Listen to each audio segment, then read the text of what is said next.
안녕하세요. 한 주간의 주요 정책과 경제 이슈를 한눈에 짚어보는 위클리 이슈 포커스 시간입니다. 오늘은 박소연, 최윤희 아나운서와 함께하겠습니다. 안녕하세요. 안녕하세요. 이번 한 주도 참 빠르게 지나간 것 같은데요. 하루하루 바쁘게 지내다 보면 중요한 소식들은 놓치기 마련입니다. 이번 주 우리 사회에서는 어떤 이야기들이 주목받았을까요? 경제와 정책은 물론 스포츠와 라이프 분야의 주요 이슈까지 한눈에 정리해드리겠습니다. 한 주의 흐름을 가장 쉽고 빠르게 짚어보는 시간, 위클리 이슈 포커스 시작합니다. 먼저 한 주간의 핵심 정책들을 정리해드리는 이슈 브리핑 시간입니다. 첫 번째 소식입니다. 정부가 인공지능과 데이터 기반의 스마트 도시 조성에 나섭니다. 국토교통부는 2026년 스마트 도시 조성 사업 대상지로 경기 수원시와 부산광역시, 경기 성남시 등을 선정했다고 밝혔는데요. 선정된 지자체에는 국비를 지원해 AI 기반 교통, 안전, 복지 서비스를 구축할 계획입니다. 정부는 데이터 기반 도시 운영과 스마트 도시 산업 생태계 조성에 나설 방침입니다.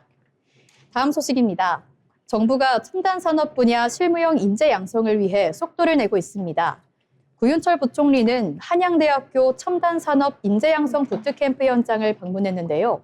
첨단산업 인재양성 부트캠프는 대학과 기업이 함께 AI와 반도체 등 미래산업 인재를 양성하는 사업입니다. 현장에서는 AI 자율주행과 로봇 기술 시연, 학생들이 개발한 AI 프로젝트 발표가 진행됐습니다. 정부는 청년들이 미래산업에 필요한 역량을 갖출 수 있도록 교육 지원도 확대할 방침입니다. 다음 소식입니다. 병무청이 병역 이행의 공정성을 높이고 청년 지원을 강화하기 위한 정책 성과를 발표했습니다. 병무청은 병역 판정 검사 과정에 얼굴인식 본인 확인 시스템을 도입하고 병역 기피자 정보 공개 범위를 확대했다고 밝혔는데요. 또 입영 연기 신청 절차를 간소화하고 건강검진 결과를 모바일로 발급받을 수 있는 서비스도 도입했습니다. 병무청은 공정한 병역 문화 조성을 하기 위해 청년 지원도 확대해 나갈 방침입니다. 여기까지 주요 정책 소식 전해드렸습니다. 이어서 다음 소식 박소연 아나운서 전해주시죠. 네, 첫 번째 소식입니다.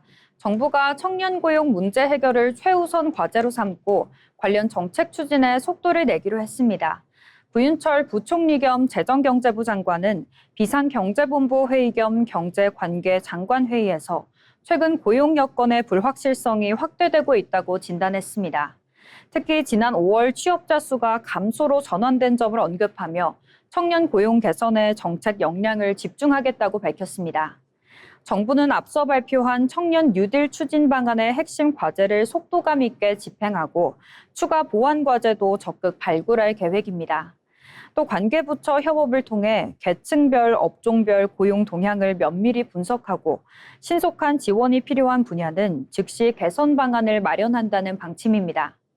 정부는 현장 소통도 강화하는 한편 청년층의 고용 여건을 개선할 수 있는 다양한 정책 수단을 적극 추진해 나가겠다고 밝혔습니다. 다음 소식입니다. 정부와 베트남 당국의 국제 공조를 통해 국내 웹툰을 불법 유통해온 해외 사이트 3곳이 폐쇄됐습니다. 문화체육관광부는 베트남 공안부와의 공조 수사를 통해 K-웹툰 불법 유통 사이트 3곳을 폐쇄하고 운영자 2명을 검거했다고 밝혔습니다.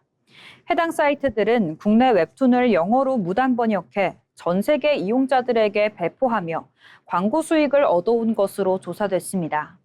불법 유통된 웹툰은 약 14,700건에 달하며 업계는 연간 피해 규모를 약 2,072억 원으로 추산하고 있습니다. 이번 수사는 문체부와 한국저작권보호원, 민간기업이 협력해 증거를 확보하고 베트남 공안부와 국제 공조를 진행한 결과로 평가됩니다. 베트남 당국은 피의자들에 대한 조사를 마무리한 뒤 기소 절차를 진행할 예정이며 우리 정부도 현지 수사가 원활하게 이어질 수 있도록 협력을 이어갈 계획입니다. 지금까지 이슈 브리핑이었습니다. 네, 이어서 최윤희 아나운서 어떤 소식 준비하셨을까요? 네, 먼저 첫 번째 소식입니다. 국세청이 국민주권정부 출범 1년을 맞아 지난 1년간의 세정 성과를 발표했습니다. 국세청은 주가 조작이나 불법 투자 정보 제공, 재산 빼돌리기 등 공정한 시장 질서를 해치는 탈세 행위를 집중 조사해 수천억 원 규모의 세금을 추징했다고 밝혔는데요. 또 세금을 내지 않고 재산을 숨긴 고액 상습 체납자에 대한 추적도 강화했습니다. 국내 재산은 물론 해외의 은닉한 재산까지 추적한 결과 지난해 걷어들인 체납 세금은 역대 최대 규모인 3조 1천억 원에 달했습니다. 특히 해외에 숨겨둔 재산을 찾아낸 실적도 크게 늘어난 것으로 나타났는데요. 국세청은 앞으로도 반사회적 탈세와 체납 행위에 대한 단속을 강화하는 한편 AI를 활용한 세무 상담과 납세 서비스를 확대해 국민 편의를 높여나가겠다고 밝혔습니다. 다음 소식입니다. 보건복지부가 효과가 검증되지 않은 치료를 권하거나 필요 이상의 약을 처방하는 등 비정상적인 의료 행위에 대한 집중 점검에 나섭니다. 복지부는 오는 15일부터 전담 행정조사반을 운영해 의료 현장의 부당진료 사례를 조사할 계획이라고 밝혔습니다. 주요 조사 대상은 효과가 입증되지 않은 치료를 조건으로 환자 입원을 유도하거나 마약류와 향정신성 의약품을 과도하게 처방하는 행위 등입니다.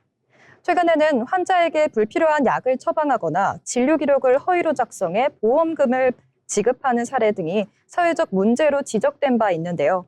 복지부는 조사 과정에서 의료 전문가들의 의견도 함께 반영할 계획입니다. 또 위법 행위가 확인될 경우 면허 자격 정지 등 행정 처분은 물론 수사기관 고발도 적극 검토할 방침이라고 밝혔습니다. 국민이 안심하고 의료 서비스를 이용할 수 있는 환경을 만들기 위한 조치라는 설명입니다. 지금까지 이슈 브리핑이었습니다. 네, 지금까지 한 주간의 주요 정책 이슈들 짚어드렸습니다. 정책이라고 하면 어렵게 느껴질 수 있겠지만 사실 우리 일상과 가장 밀접한 정보이기도 한데요.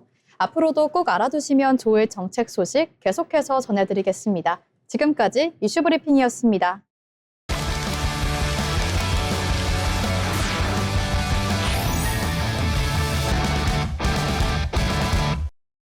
이번 시간은 우리의 미래를 바꾸는 산업들을 탐구하는 산업백과 시간입니다. 박소연 아나운서, 오늘 어떤 산업 준비하셨을까요? 네, 오늘 산업백과에서 함께 살펴볼 산업은 바로 우주 산업입니다. 과거 우주 개발은 국가 주도의 영역으로 여겨졌지만 최근에는 민간 기업들이 적극적으로 시장에 뛰어들며 새로운 산업으로 성장하고 있는데요. 로켓 발사부터 위성통신, 우주 데이터 활용까지 우주를 무대로 한 다양한 비즈니스가 등장하고 있습니다. 오늘 산업백과에서는 미래 성장 동력으로 주목받고 있는 이 우주 산업에 대해 정의부터 산업의 미래까지 자세히 알아보겠습니다. 우주 산업은 인공위성 개발과 제작, 발사체 운용, 우주통신, 위성 데이터 활용 등 우주 공간과 관련된 기술과 서비스를 제공하는 산업을 말합니다. 단순히 로켓을 만드는 산업만을 의미하는 것이 아니라 위성 제작, 우주 통신 서비스, 위성 영상 분석, 항법 시스템 등 다양한 분야를 포함하고 있는데요. 우리가 사용하는 내비게이션과 위성 방송, 기상 예보 역시 우주 산업의 기술을 기반으로 제공되는 서비스입니다. 최근에는 우주에서 수집한 데이터를 활용해 농업과 물류, 환경 모니터링 분야의 효율을 높이는 사업도 확대되고 있습니다. 우주 산업이 주목받는 가장 큰 이유는 발사 기술의 발전으로 우주 접근 비용이 크게 낮아졌기 때문입니다. 특히 재사용 로켓 기술이 등장하면서 한 번 사용하고 폐기하던 방식에서 벗어나 발사 비용을 획기적으로 줄일 수 있게 됐는데요. 여기에 저궤도 위성 기술이 발전하면서 보다 빠르고 넓은 지역의 통신 서비스를 제공할 수 있는 환경도 마련되고 있습니다.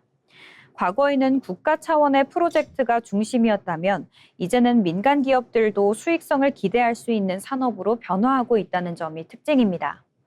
글로벌 우주 산업 시장은 지속적인 성장세를 이어가고 있습니다.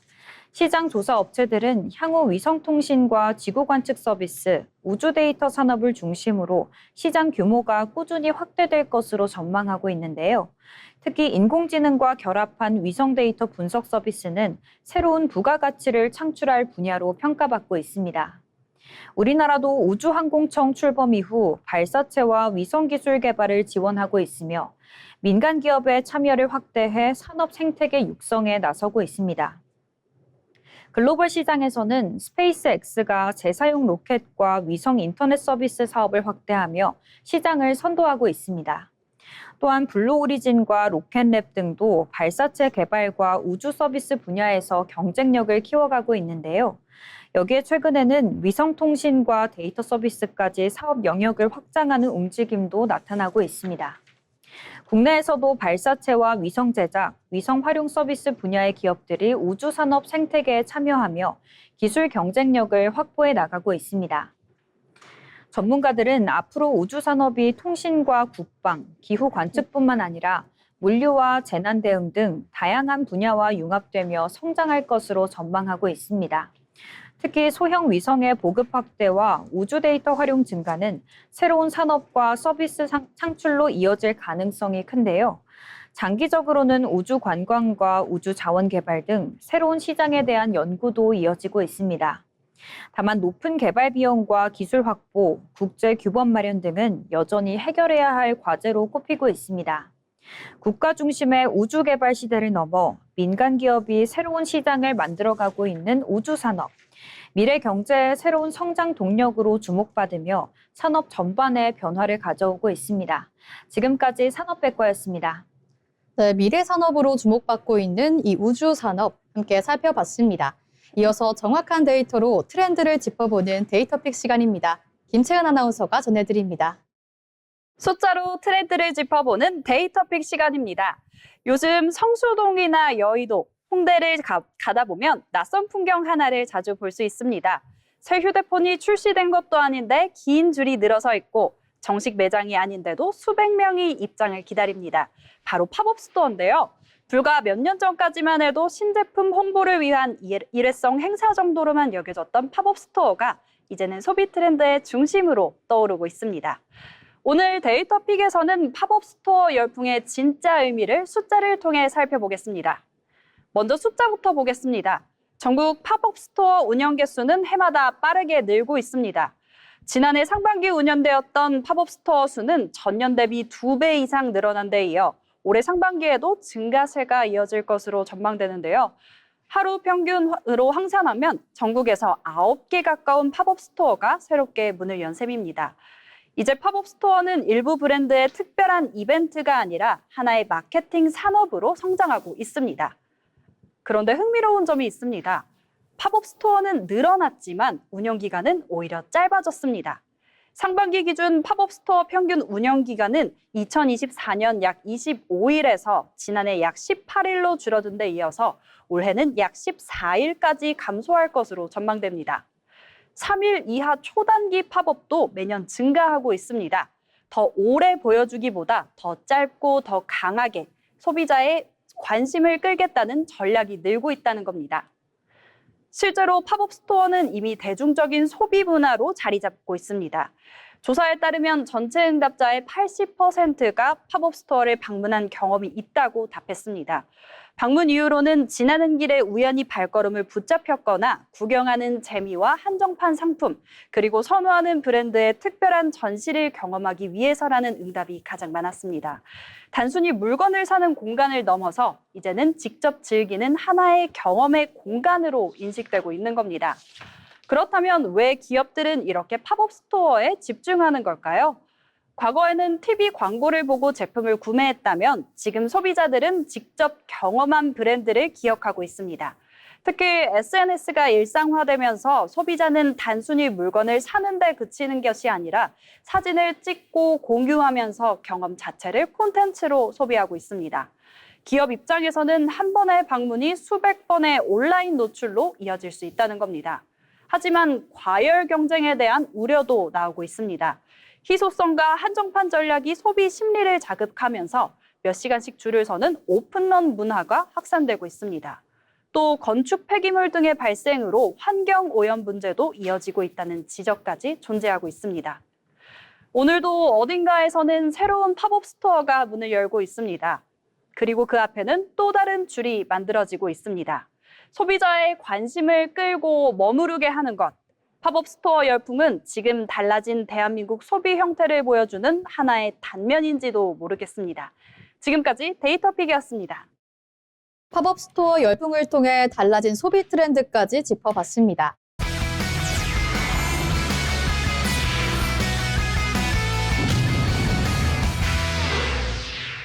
이번에는 기술 트렌드로 넘어가 보겠습니다. 세상을 바꾸는 기술의 흐름들 짚어드리는 테크노트 시간입니다. 최윤희 아나운서, 오늘 어떤 기술 준비하셨을까요? 네, 오늘 소개해드릴 기술은 인공지능이 정말 데이터를 잊었는지 검증하는 머신 언러닝입니다. 요즘 생성형 AI가 빠르게 발전하면서 개인정보 보호에 대한 관심도 함께 커지고 있는데요. 만약 내가 과거에 제공했던 개인정보를 삭제해달라고 요청했다면 AI는 정말 그 정보를 완전히 잊었을까요? 최근 구글 연구진이 바로 이 질문에 답할 수 있는 새로운 검증 기술을 공개해 주목받고 있습니다. AI가 특정 정보를 삭제했다고 주장하는 것에서 그치지 않고 실제로 잊었는지 객관적으로 확인할 수 있는 길이 열린 겁니다. 먼저 이해해야 할 개념이 있습니다. 바로 이 머신 언러닝, 우리말로는 AI 망각 기술입니다. 쉽게 말해 AI를 처음부터 다시 학습시키지 않고도 특정 데이터만 선택적으로 지우는 기술입니다. 예를 들어 사용자가 개인정보 삭제를 요청했을 때 AI가 해당 정보의 영향을 제거하도록 만드는 일인데요. 하지만 지금까지는 AI가 정말 그 정보를 잊었는지 확인하는 과정이 쉽지 않았습니다. AI 내부를 직접 들여다볼 수 없는 경우가 많았기 때문에 결과만 보고 판단해야 했기 때문입니다. 이번에는 공개된 기술의 핵심은 AI를 비교하는 방식에 있습니다. 기존에는 삭제 전 AI와 삭제 후 AI를 단순 비교했다면 새 기술은 한 단계 더 나아갔는데요. 삭제를 마친 AI가 정말 정보를 지운 상태의 AI와 더 비슷한지 아니면 여전히 정보를 기억하고 있는 AI와 더 비슷한지를 동시에 확인합니다. 쉽게 말해 시험지를 채점할 때 정답과 오답을 함께 비교하며 평가하는 방식과 비슷한데요. 덕분에 AI가 실제로 데이터를 삭제했는지 훨씬 정확하게 판단할 수 있게 됐습니다. 무엇보다 큰 장점은 속도와 효율성입니다. 기존 검증 방식은 방대한 양의 데이터를 분석해야 했기 때문에 시간과 비용이 많이 들었는데요. 이번 기술은 훨씬 적은 데이터만으로도 비슷한 수준의 검증이 가능해졌습니다. 실험 결과에서는 기존보다 훨씬 적은 양의 데이터만으로 개인정보 흔적을 찾아낼 수 있었고 일부 AI 모델은 데이터를 완전히 삭제하지 못하고 있다는 사실도 확인됐습니다. AI의 신뢰성을 보다 정확하게 검증할 수 있게 된 셈입니다. AI가 무엇을 기억하고 무엇을 잊는지 확인하는 기술은 앞으로 더욱 중요해질 전망입니다. 생성형 AI가 의료와 금융, 교육 등 다양한 분야에서 활용될수록 개인정보 보호와 신뢰성 확보는 필수 과제가 되고 있는데요. AI의 성능만큼이나 중요한 것이 바로 책임 있는 활용입니다. 앞으로는 AI가 얼마나 똑똑한가 보다 얼마나 안전하게 정보를 관리하는가가 경쟁력이 될지도 모르겠습니다. 기술이 발전할수록 사람들의 신뢰를 얻는 일 역시 더욱 중요해지고 있습니다. 지금까지 테크노트였습니다. 네, 듣고 보니 AI도 결국 사람처럼 있는 법을 배우고 있다는 생각이 드는데요. 이런 기술적인 진전, 그리고 더 나아간 도전들 뒤에는 분명 누군가의 노력이 있었겠죠. 기술로 혁신을 주도하는 인물을 소개하는 테크인 시간입니다. 오늘은 어떤 분을 만나볼 수 있을까요? 최진영 아나운서가 전해드립니다. 기술로 혁신을 이끄는 인물을 소개해드리는 테크인 시간입니다. 지난 2016년 인류의 자존심을 건 세기의 대결이 펼쳐졌습니다. 바로 바둑계의 전설 이세돌과 인공지능 알파고의 바둑 대결인데요. 많은 사람들이 인공지능은 아직 바둑에서 인간을 이기기 어려울 거라고 예상했지만 알파고는 한 경기를 제외한 모든 경기에서 승리하며 바둑 전설을 상대로 완승을 거뒀습니다. 알파고의 등장은 바둑계의 패러다임 자체를 바꿔놓았을 정도로 인류에게 큰 충격을 주었는데요. 이러한 알파고 혁명의 중심에는 한 혁신가가 있었습니다. 오늘 테크인에서는 알파고 개발자이자 구글 딥마인드의 CEO인 데미스 허사비스에 대해서 알려드리겠습니다. 데미스 허사비스의 이력은 독특합니다. 어린 시절 체스 신동이라 불리며 체스 선수 생활을 하던 인물이기 때문인데요. 유소년 국가대표 주장을 맡을 정도로 체스에 뛰어난 재능을 보이던 그는 체스를 두면서 한 가지 호기심을 갖게 됩니다. 그것은 바로 인간의 뇌는 어떻게 생각하는가에 대한 깊은 호기심이었습니다. 그는 체스 승부 자체보다도 어떻게 인간의 뇌가 최선의 수를 찾는지를 더 궁금해했고 이러한 호기심은 그를 프로 체스 기사가 아닌 개발자의 길로 이끌게 됩니다. 고등학교 졸업 후 곧바로 게임 개발사인 불프로그에 입사한 허사비스는 게임 개발자로 활동하며 불프로그의 대표작인 테마파크 등의 개발에 핵심 역할을 수행했습니다. 하지만 허사비스는 얼마 후 불프로그램을 퇴사한 뒤 케임브리지 대학교 컴퓨터공학과에 입학하는데요. 대학교에서 컴퓨터공학을 공부하며 인공지능 연구 분야에 발을 들이게 됩니다. 케임브리지를 수석으로 졸업한 후 그는 게임 개발사인 엘릭서 스튜디오를 설립합니다. 그곳에서 게임 개발을 총괄하면서도 지능에 대한 그의 관심은 계속 이어졌고 지능 연구를 위해 2005년 회사를 매각한 뒤 유니버시티 칼리지 런던에서 신경과학 박사 과정을 시작합니다. 그리고 박사 과정을 마친 뒤 2010년 인공지능 기업인 딥마인드를 설립하며 본격적으로 인공지능 연구와 개발을 시작하게 됩니다. 허사비스의 이야기를 할 때 빼놓을 수 없는 것이 하나 있습니다. 바로 바둑인데요. 케임브리지 시절 바둑 클럽에서 바둑을 처음 접한 허사비스는 이후 빠른 속도로 바둑을 습득합니다. 인공지능의 가능성을 시험해보고자 하던 허사비스는 매우 복잡한 바둑을 인공지능의 한계를 시험해볼 완벽한 대상으로 삼게 되는데요. 바둑은 무한에 가까운 경우의 수 때문에 단순 계산만으로는 이길 수 없는 직관과 창의성이 필수인 게임이기 때문입니다. 허사비스는 이러한 바둑의 특성을 기계도 학습할 수 있을지 확인하고 싶어 했고 인공지능을 통해 바둑을 정복하려는 도전을 하게 됩니다. 바둑을 두는 인공지능인 알파고를 개발하기 위해 허사비스는 기존과는 다른 방식을 이용합니다. 모든 수를 계산하는 기존 컴퓨터의 방식 대신 인간의 직관을 흉내내기 위해 수천만 개의 인간 기보를 학습시키는데요.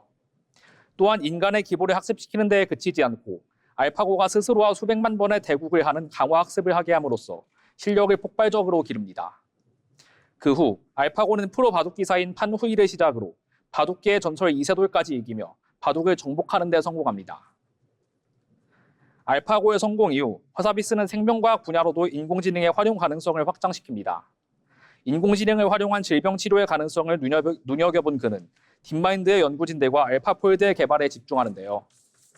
마침내 알파폴드를 통해 단백질의 3차원 구조를 정확하게 예측하는 데 성공한 허사비스는 그 공로를 인정받아 2024년 노벨 화학상을 수상하게 됩니다. 체스를 하던 한 소년의 호기심은 세상을 바꾼 엄청난 혁신이 되었습니다. 이처럼 혁신은 처음에는 작은 생각에서 비롯되는 경우가 참 많은 것 같은데요. 오늘 알아본 데미스 허사비스가 그랬던 것처럼 이 순간 누군가의 작은 호기심이 미래를 바꿀 다음 혁신의 시작이 될지도 모르겠습니다. 지금까지 테크인이었습니다. 앞으로도 테크인에서는 우리 삶을 바꿀 혁신가들을 계속해서 소개해드리겠습니다. 지금까지 테크인이었습니다.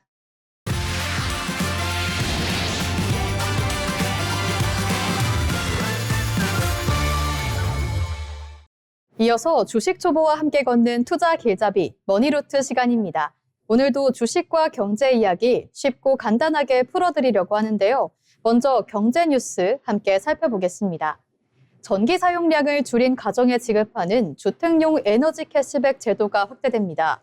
정부는 올해 하반기부터 전기 사용량 절감 기준을 기존 3% 이상에서 1% 이상으로 완화한다고 밝혔는데요. 이에 따라 전기를 조금만 아껴도 캐시백을 받을 수 있게 되면서 더 많은 가정이 혜택을 받을 것으로 보입니다. 또 절감률에 따라 지급되는 지원금도 확대되는데요. 1kW 시당 최대 120원까지 받을 수 있습니다. 주택용 에너지 캐시백은 직전 2년간 같은 기간 평균 사용량과 비교했을 때 절감 실적에 따라 전기요금에서 차감되는 방식으로 지급되는데요. 정부는 이번 제도 개선이 에너지 절약 참여를 확대하고 가계 전기요금 부담을 줄이는 데 도움이 될 것으로 기대하고 있습니다. 이번 주 주요 경제 뉴스 함께 살펴봤습니다. 절약도 중요하지만 현명한 투자도 빼놓을 수 없겠죠. 주식 투자의 기초를 짚어보는 주린이 가이드 임민정 아나운서가 준비했습니다. 주린이를 위한 쉽고 친절한 주식 설명 시간 주린이 가이드입니다. 최근 삼성전자와 SK하이닉스를 대상으로 한 단일 종목 레버리지와 인버스 상품이 출시됐다는 소식 들어보셨나요? 뉴스에서는 많이 나오는데 막상 레버리지와 인버스가 정확히 무엇인지 헷갈리는 분들도 많으실 겁니다. 오늘은 주식 초보자분들도 쉽게 이해할 수 있도록 레버리지와 인버스 상품에 대해 알아보도록 하겠습니다. 먼저 레버리지부터 알아보겠습니다. 레버리지는 우리말로 지렛대라는 뜻을 가지고 있습니다. 쉽게 말해 내가 가진 돈보다 더 큰 투자 효과를 내도록 만든 상품인데요. 이번에 출시되는 2배 레버리지 상품은 해당 종목의 하루 수익률을 2배로 따라가도록 설계되어 있습니다. 예를 들어 삼성전자 주가가 하루 동안 3% 상승했다면 삼성전자 2배 레버리지 상품은 약 6% 수익률을 기록하는 구조입니다. 주가가 오를 것이라고 예상할 때 수익을 더욱 크게 노려볼 수 있는 상품인 셈입니다. 반대로 인버스 상품도 있습니다. 역방향이라는 뜻인데요.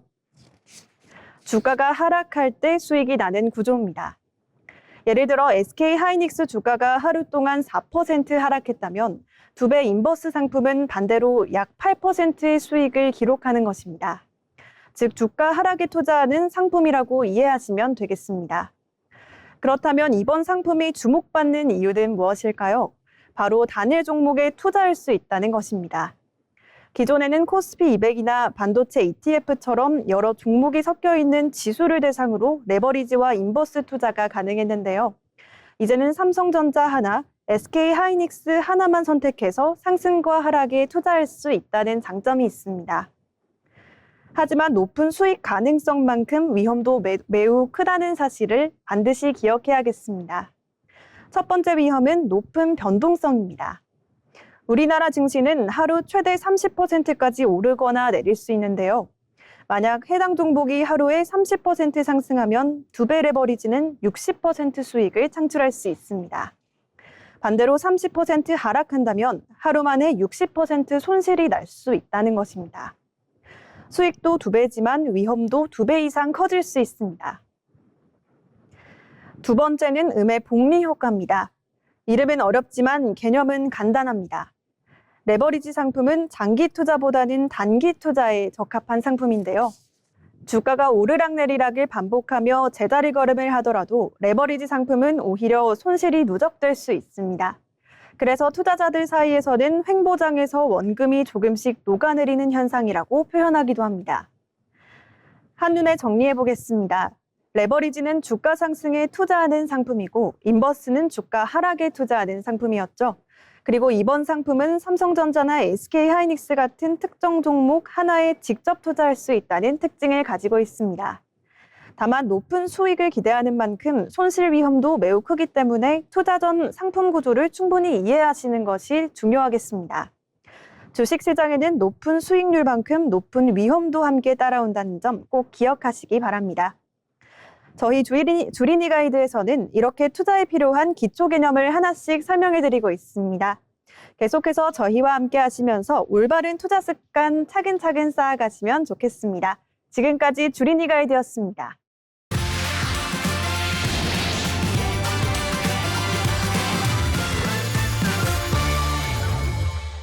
주린이 여러분들의 든든한 주식 파트너 주린이 가이드입니다. 최근 주식시장의 변동성이 커지면서 개별 종목의 급등락에 지친 투자자들이 늘고 있습니다. 어떤 종목을 사야 할지 모르겠다며 한숨 쉬는 분들이 가장 먼저 눈을 돌리는 것이 바로 ETF 시장입니다. 실제로 국내 ETF 시장 규모는 최근 몇 년 사이 비약적으로 성장하며 100조 원 시대를 훌쩍 넘어섰는데요. 오늘 주린이 가이드에서는 ETF의 기초와 심화까지 함께 알차게 짚어보겠습니다. ETF는 우리말로 상장지수 펀드라고 부릅니다. 이해를 돕기 위해 흔히 바구니에 비유하곤 하는데요. 여러 가지 주식을 하나의 바구니에 보기 좋게 담아놓은 주식 세트 상품이라고 볼 수 있습니다. 조금 더 정확하게 표현하자면 주식시장에서 실시간으로 거래되는 펀드라고 할 수 있습니다. ETF는 펀드의 장점에 주식의 편리함을 결합했습니다. 마치 한 주의 주식을 사듯 스마트폰 앱을 통해 실시간으로 사고 팔 수 있게 만든 것입니다. 예를 들어 코스피 200 ETF를 한 주 샀다면 여러분은 대한민국을 대표하는 200개 기업의 성과를 한 번에 소유하게 되는 셈입니다. 이렇듯 특정 기업 하나에 내 운명을 거는 것이 아니라 전반적인 경제 성장 그 자체에 투자하는 것이 ETF의 핵심 철학입니다. 전문가들이 초보 투자자들에게 ETF를 권하는 이유는 단순히 편리하기 때문만은 아닙니다. ETF에는 3가지 핵심 강점이 있는데요. 첫 번째는 위험 관리의 자동화입니다. 주식 투자의 가장 큰 위험은 내가 투자한 기업이 갑자기 상장 폐지되거나 횡령과 같은 악재를 맞게 되는 것인데요. 하지만 ETF는 수십, 수백 개의 종목으로 구성된 포트폴리오 형태이기 때문에 한두 개의 기업의 문제가 내 자산 전체를 흔들지 못하도록 방어해주는 역할을 합니다. 두 번째는 압도적인 투명성과 저렴한 비용입니다. 일반 펀드는 내 돈이 어디에 쓰이는지 실시간으로 알기 어렵고 수수료도 높습니다. 반면 ETF는 PDF, 구성 종목표라는 것을 통해 매일 어떤 종목을 얼마나 들고 있는지 투명하게 공개합니다. 또한 펀드 매니저에게 주는 보수가 일반 펀드보다 훨씬 저렴해서 이 장기 투자 시 수익률 차이가 크게 벌어질 수 있습니다. 세 번째는 분배금이라는 보너스입니다. 개별 주식에 배당금이 있듯이 ETF도 담고 있는 주식들에서 발생하는 배당금을 모아 투자자들에게 돌려줍니다. 이를 분배금이라고 하는데요. 주가 상승에 따른 시세 차익과 정기적인 흐름까지 챙길 수 있는 일석이조의 효과가 있습니다. 최근 ETF 시장은 단순히 지수를 따라가는 것을 넘어 훨씬 정교해졌습니다. 여러분들이 평소 관심을 갖고 있는 분야가 무엇이든 그에 맞는 맞춤형 패키지가 이미 시장에 나와 있다고 해도 과언이 아닐 것 같습니다. 반도체 산업의 성장이 기대된다면 반도체 소부장 ETF를, 기후위기에 대응하는 기업에 투자하고 싶다면 탄소 중립 ETF를 선택할 수 있습니다. 하지만 여기서 주의해야 할 점이 있습니다. 바로 이름만 보고 투자하는 묻지마 투자를 조심해야 한다는 점인데요. 예를 들어 반도체라는 이름이 붙었더라도 어떤 상품은 삼성전자에 집중하고 어떤 상품은 해외 기업에 집중합니다. 내가 투자하는 이 결합 상품 내부에 어떤 종목이 1순위로 담겨 있는지 확인하는 꼼꼼함이 반드시 수반돼야 되겠습니다. 마지막으로 ETF 투자에서 꼭 기억해야 할 점입니다. ETF는 분산 투자 상품이지만 원금이 보장되는 것은 아닙니다. 특히 최근 레버리지 ETF와 인버스 ETF와 같이 변동성이 큰 상품에 대한 관심이 높아지고 있습니다. 레버리지는 특정 지수의 하루 변동폭을 2배 수준으로 추종하는 상품으로 수익과 손실이 모두 커질 수 있고, 인버스는 시장 하락에 투자하는 구조인 만큼 초보 투자자라면 상품 구조를 충분히 이해한 뒤 접근하는 것이 중요합니다. 또 ETF를 고를 때는 테마뿐만 아니라 거래량과 시가총액도 함께 확인해야 합니다. 거래가 너무 적은 ETF는 원하는 가격에 매매가 어려울 수 있기 때문에 거래가 활발한 상품을 선택하는 것이 중요하겠습니다. ETF가 실패 없는 마법의 도구는 아니겠지만 적은 돈으로 시장 전체에 투자할 수 있는 효율적인 출발점인 것은 분명합니다. 종목의 이름이 아니라 그 안에 담긴 가치를 먼저 들여다보는 지혜, 그것이 성공한 투자자로 가는 첫걸음입니다. 지금까지 주린이 가이드였습니다. 네, 이어서 코스피에 상장된 기업을 분석해보는 코스피 가이드 시간입니다. 박소연 아나운서, 오늘 어떤 기업 준비하셨나요? 네, 오늘 코스피 가이드에서 함께 살펴볼 기업은 바로 HD 현대일렉트릭입니다. HD 현대일렉트릭은 변압기와 차단기, 배전반 등 전력기기를 생산하는 전력 인프라 전문 기업인데요. 전기는 발전소에서 생산된 뒤 송배전 설비를 거쳐 가정과 산업 현장으로 전달되는데 HD 현대일렉트릭은 이 과정에 필요한 핵심 장비를 공급하고 있습니다. 최근에는 AI 데이터 센터 확산과 전기화 수요 증가로 전력 사용량이 늘어나면서 전력망 투자 필요성이 커지고 있는데요. 특히 미국을 중심으로 노후 전력망 교체와 전력 인프라 확충이 추진되면서 시장의 관심도 높아지고 있습니다. HD 현대일렉트릭의 핵심 경쟁력은 초고압 변압기와 전력기기 분야의 기술력입니다. 전력 수요가 늘어나더라도 이를 안정적으로 공급하기 위해서는 송배전 설비 확충이 필요한데요. 최근 글로벌 전력기기 시장에서는 공급 부족 현상이 이어지면서 수주 환경도 굉장히 우호적인 상황입니다. 특히 AI 데이터 센터와 반도체 공장, 신재생에너지 설비 확대가 전력기기 수요 증가로 이어지고 있다는 점이 긍정적인 요인으로 꼽히고 있습니다. HD 현대일렉트릭은 수주 산업의 특성이 강한 기업입니다. 따라서 신규 수주와 수주 잔고 규모가 향후 실적을 가늠하는 중요한 지표인데요. 최근 북미와 중동 지역을 중심으로 전력 인프라 투자가 확대되면서 수주 규모도 증가하고 있습니다. 시장에서는 확보한 수주 물량이 실제 매출과 이익으로 이어질 수 있을지에 주목하고 있습니다. 또한 전력기기 공급이 제한적인 상황이 이어질 경우 수익성 개선 가능성도 관심을 받고 있습니다. 앞으로 시장은 시장의 관심은 전력기기 업황이 얼마나 오랫동안 이어질 수 있는지에 쏠리고 있습니다. 전력망 교체 수요와 데이터 센터 투자 확대가 맞물리며 전력기기 업황이 이른바 슈퍼사이클에 진입했다는 평가도 나오고 있는데요. 다만 기업들의 생산 설비 증설이 본격화될 경우 공급이 늘어나면서 업황이 변화할 가능성도 있습니다. 따라서 투자자들은 신규 수주 규모뿐만 아니라 수주 잔고 추이와 수익성 변화, 글로벌 전략 투자 흐름 등을 함께 살펴볼 필요가 있습니다. 전력 인프라 시장의 성장과 함께 주목받고 있는 HD 현대일렉트릭, 현재의 업황 호조가 얼마나 장기화될 수 있을지가 향후 기업 가치의 중요한 변수로 꼽히고 있습니다. 지금까지 코스피 가이드였습니다. 박소연 아나운서와 함께 HD 현대일렉트릭 짚어봤습니다. 코스피 기업을 살펴봤으니 이번엔 코스닥 기업도 살펴봐야겠죠. 코스닥 가이드 최윤희 아나운서 전해주시죠. 네, 오늘 코스닥 가이드에서 살펴볼 기업은 주성 엔지니어링입니다. 이 주성 엔지니어링은 반도체, 디스플레이, 그리고 태양광 장비를 만드는 국내 대표 소부장 기업인데요. 특히 반도체를 생산하는 과정에서 꼭 필요한 핵심 장비를 공급하며 기술력을 인정받고 있습니다. 최근에는 반도체 업계의 기술 경쟁이 치열해지면서 주성 엔지니어링의 중요성도 함께 부각되고 있는데요. AI 산업 성장으로 고성능 반도체 수요가 늘어나면서 관련 장비 기업들에 대한 관심도 커지고 있습니다. 시장에서는 주성 엔지니어링을 국내 대표 반도체 장비 기업 가운데 하나로 평가하고 있습니다. 최근 주성 엔지니어링의 주가가 큰 폭으로 오른 가장 큰 이유는 새로운 반도체 생산 기술에 대한 기대감 때문입니다. 기존 반도체 제조 방식이 필요한 물질을 쌓고 깎아내는 과정이었다면 주성 엔지니어링은 필요한 부분만 정밀하게 만들어내는 차세대 기술을 선보였는데요. 업계에서는 이 기술이 앞으로 더 작고 더 빠른 반도체를 만드는 데 도움이 될 걸로 보고 있습니다. 특히 글로벌 반도체 장비 기업들도 아직 본격 상용화하지 못한 분야에서 주성 엔지니어링이 먼저 성과를 냈다는 점이 시장의 관심을 끌고 있습니다. 실제로 회사는 최근 관련 장비를 글로벌 반도체 기업에 공급하기 시작했다고 밝혔습니다. 주성 엔지니어링은 AI 산업 성장의 수혜 기업으로도 꼽히고 있습니다.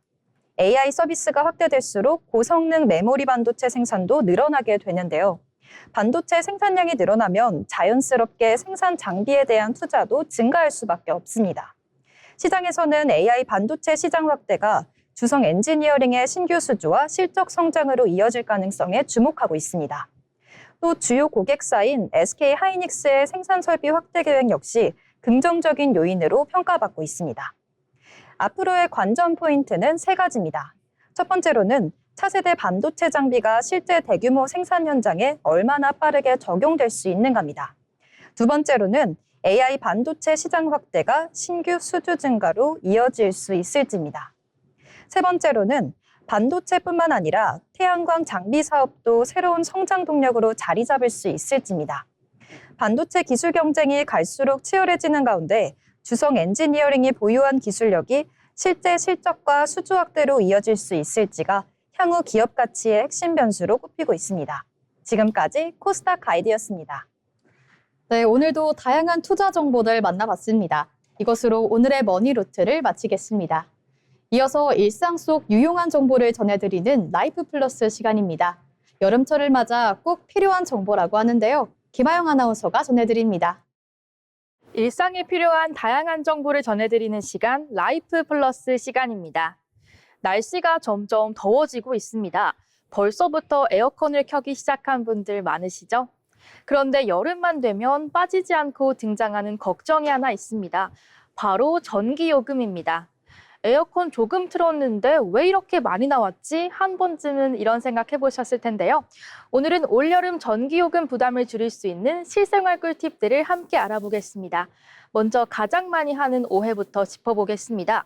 에어컨을 꼈다 껐다 반복하는 것이 전기를 아끼는 방법이라고 생각하는 분들 많은데요. 하지만 최근 가정에서 많이 사용하는 인버터형 에어컨은 오히려 계속 켜두는 것이 더 효율적인 경우가 많습니다. 처음 실내 온도를 낮출 때 가장 많은 전력을 사용하기 때문인데요. 잠깐 외출하거나 실내 온도가 크게 변하지 않는 상황이라면 껐다 켜는 것보다 적정 온도로 유지하는 편이 전기 사용량을 유지하는 데 도움이 됩니다. 그렇다면 에어컨은 몇 도로 설정하는 게 좋을까요? 전문가들은 보통 26도에서 28도 사이를 권장합니다. 여기에 선풍기나 서큘레이터를 함께 사용하면 냉기가 집안 곳곳으로 퍼지면서 체감 온도를 더 낮출 수 있는데요. 실제로 선풍기와 함께 사용할 경우 냉방 효율이 높아져 전기요금을 절약하는 데 도움이 됩니다. 햇빛을 차단하는 것도 생각보다 중요합니다. 특히 오후 시간대 강한 햇빛이 창문으로 들어오면 실내 온도가 빠르게 올라가는데요. 암막 커튼이나 블라인드를 활용하면 냉방 효과를 높일 수 있습니다. 실내에 들어오는 열 자체를 줄이는 것이기 때문에 에어컨 사용량도 자연스럽게 감소하게 됩니다. 냉장고 관리도 전기요금과 관련이 있습니다. 냉장고는 24시간 내내 작동하는 가전제품인데요. 음식을 너무 빽빽하게 채워두면 냉기가 원활하게 순환하지 못해 더 많은 전력을 사용하게 됩니다. 반대로 냉동실은 어느 정도 채워둘수록 냉기가 오래 유지돼 효율이 좋아집니다. 작은 습관 하나가 전기 사용량을 줄이는 데 도움이 될 수 있습니다. 에너지 효율 등급도 확인해 보시는 것이 좋겠습니다. 오래된 가전제품은 사용량이 많지 않아도 전기를 많이 소비하는 경우가 있는데요. 최근 출시되는 고효율 제품들은 같은 성능으로도 훨씬 적은 전력을 사용하는 경우가 많습니다. 가전제품 교체를 계획하고 있다면 에너지 효율 등급과 예상 전기요금을 함께 확인해 보시는 것이 좋겠습니다. 정부에서 운영하는 에너지 절약 지원 서비스도 활용할 수 있습니다. 한국전력의 전기 사용량 조회 서비스나 에너지 마이데이터를 이용하면 우리 집이 언제, 얼마나 전기를 사용하는지 쉽게 확인할 수 있는데요. 사용 패턴을 알면 불필요하게 전기를 쓰는 시간대도 확인할 수 있겠습니다. 오늘의 핵심 정리해 보겠습니다. 에어컨은 무조건 껐다 켰다 하기보다 적정 온도를 유지하고 선풍기를 함께 사용하는 것이 좋습니다. 또 햇빛 차단과 냉장고 관리, 그리고 전기 사용량 확인만으로도 전기요금을 줄이는 데 도움이 될 수 있는데요. 올여름 무조건 참기보다 똑똑하게 사용하면서 시원하게 보내보시는 건 어떨까요? 지금까지 라이프 플러스였습니다. 올 여름은 평년보다 더 덥고 폭염도 잦을 것이라고 전망되고 있는데요. 작은 습관 하나로 전기요금 아껴보시면 좋을 것 같습니다. 이어서 분위기를 바꿔 스포츠 소식 만나보겠습니다. 스포츠 프리즘 한다원 아나운서가 전해드립니다. 스포츠 프리즘입니다. 2026 북중미 월드컵이 전 세계 축구 팬들의 열기 속에서 진행되고 있습니다. 월드컵은 단순한 스포츠 이벤트를 넘어 팬들의 응원 문화까지 바꾸는 축제인데요. 특히 이번 북중미 월드컵은 미국과 캐나다, 멕시코에서 공동 개최되면서 한국 팬들의 응원 풍경에도 적지 않은 변화를 가져오고 있습니다. 그동안 한국 축구 팬들에게는 월드컵은 밤을 새워가며 응원하는 축제였습니다. 한일 월드컵부터 카타르 월드컵까지 많은 팬들이 늦은 밤이나 새벽 시간에 거리 응원에 나섰는데요. 서울광장을 가득 메운 붉은 물결과 함께 치킨과 맥주를 즐기는 치맥 응원은 월드컵의 대표 문화로 자리 잡았습니다. 경기 당일이면 친구들과 함께 모여 음식을 주문하고 승리의 순간을 함께 즐기는 모습은 월드컵의 상징적인 모습이었습니다. 하지만 이번 북중미 월드컵은 과거와 다른 풍경을 만들어내고 있습니다. 개최지가 북미 지역인 만큼 한국과의 시차가 크게 벌어지면서 주요 경기들이 한국 시간 기준 오전이나 낮 시간에 열리는 경우가 많아졌기 때문인데요. 이에 따라 응원 문화 역시 자연스럽게 변화하고 있습니다. 과거에는 늦은 밤 치킨집이나 호프집에서 경기를 시청하는 문화가 강했다면 이번에는 카페와 브런치 식당 등에서 경기를 시청하는 모습이 늘고 있습니다. 팬들은 커피와 샌드위치, 김밥 등을 먹으며 대표팀을 응원하고 있는데요. 이른바 브런치 응원 문화가 새롭게 등장한 겁니다. 일부 카페에서는 월드컵 경기 시간에 맞춰 단체 관람 행사를 열거나 특별 메뉴를 선보이는 등 새로운 응원 문화가 형성되고 있습니다. 응원에 참여하는 사람들의 모습도 달라지고 있습니다. 과거에는 20대, 30대 중심의 밤샘 응원이 많았다면 이번에는 가족 단위 관람객이 늘고 있다는 추세입니다. 주말 오전 경기의 경우 부모와 자녀가 함께 응원 장소를 찾거나 집에서 경기를 시청하는 사례가 많아졌습니다. 늦은 밤 외출 부담이 줄어들면서 어린 자녀들도 월드컵에 참여할 수 있는 환경이 조성된 셈입니다. 온 가족이 함께 대표팀을 응원하는 모습도 이번 월드컵의 특징 가운데 하나입니다. 기술의 발전도 응원 문화를 바꾸고 있습니다. 2002년만 해도 대부분 TV 앞에 모여 경기를 시청했지만 이제는 스마트폰과 스트리밍 서비스를 통해 언제 어디서나 경기를 볼 수 있는데요. 출근길 지하철이나 회사 휴게 시간에도 경기를 시청하는 모습이 자연스러워졌습니다. 응원의 공간이 광장에서 모바일 화면까지 확대된 것입니다. 팬들은 실시간 채팅과 SNS를 통해 경기 소감을 공유하며 또 다른 방식의 응원 문화를 만들어가고 있습니다. 그렇다면 변하지 않은 것은 무엇일까요? 바로 대한민국 축구대표팀을 향한 팬들의 열정입니다. 응원 시간은 밤에서 아침으로, 장소는 광장에서 카페와 모바일 화면으로 바뀌었지만 대표팀의 승리를 바라는 마음만큼은 그대로인데요.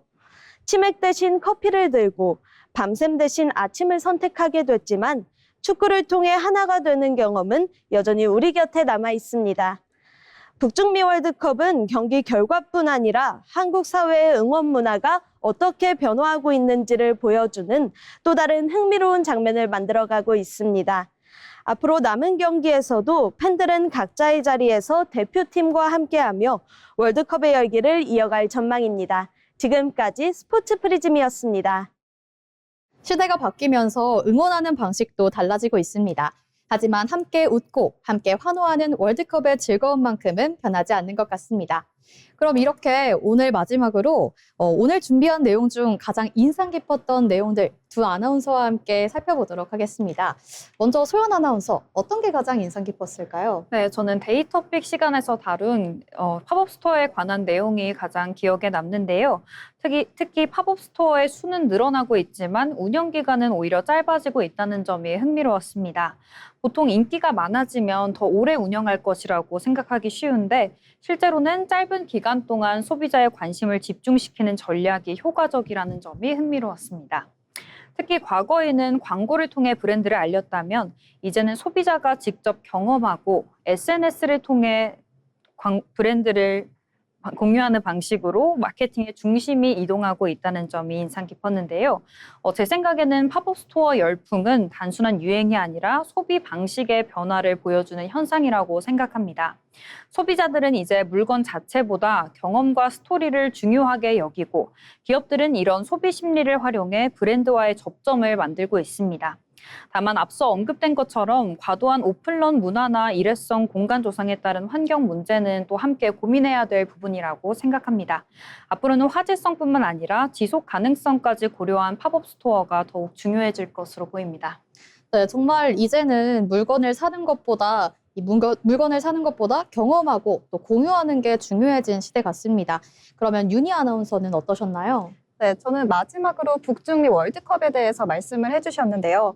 이 북중미 월드컵이 가져올 경제 효과도 흥미롭지만 가장 인상 깊었던 건 응원 문화의 변화였습니다. 월드컵은 단순한 스포츠 이벤트를 넘어 사람들의 소비 방식, 그리고 여가 문화, 일상까지 바꾸고 있는데요. 치맥 대신 브런치를 즐기고 광장 대신 모바일 화면 앞에서 응원하게 됐지만 우리 대표팀을 향한 열정만큼은 여전히 변함이 없다는 걸 알게 됐습니다. 결국 월드컵은 경기 결과를 넘어 우리 사회의 문화와 경제를 함께 움직이는 거대한 축제라는 점을 다시 한번 느낄 수 있었습니다. 네, 그러니까요. 같은 월드컵인데 시대에 따라서 이 즐기는 방법은 계속 변화하는 것 같습니다. 마지막으로 저는 AI 분야의 선구자인 데미스 허사비스의 말이 떠올랐는데요. 이 순간의 작은 호기심이 또 다른 미래를 여는 시작이 될지도 모른다.